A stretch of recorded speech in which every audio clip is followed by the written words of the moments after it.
Okay nga morning, sangkay, good morning sa lahat ng mga nanonood nito. Pinapakita ko lang yung kalagayan ng panahon dito sa amin ngayon. O tingnan nyo, malakas ngayon yung habagat dito sa amin, mga sangkay ko dyan. O medyo may pagkamalakas yung hangin.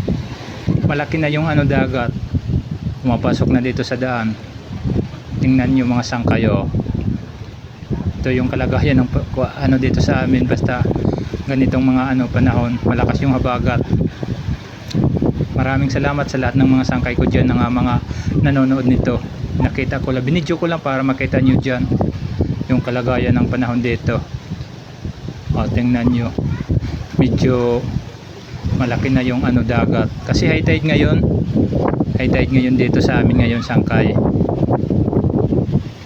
Maraming salamat din pala sa mga pinsan ko dyan, mga pinsan ko ng mga nanonood. Maraming salamat po sa inyo, pati sa mga OFW, sa lahat ng mga OFW. Maraming salamat po sa panonood. Kahit ganito lang, andyan kayo. Thank you.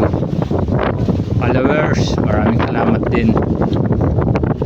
Kita ko lang yung kalagayan ng panahon dito. Pati din pala yung mga padimadi ko, magandang morning.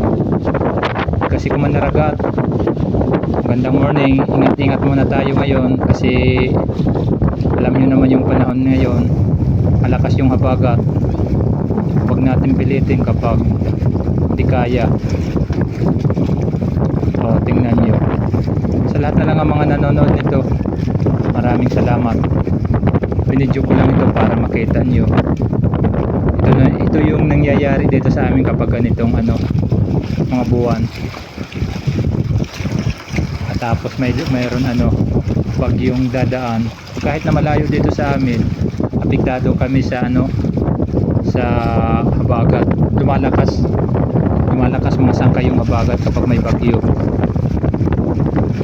Sige ha, maraming salamat na lang sa lahat ng mga nanonood nito. Maraming salamat po sa inyo sa walang sawang panonood. Kahit ganito lang yung pinapakita ko, andyan kayo mga sangkay ko. Maraming salamat talaga. Magandang morning na lang sa atin lahat, sa lahat na lang ang mga nanonood. Magandang morning mga sangkay. Thank you sa panonood nyo. Maraming salamat po.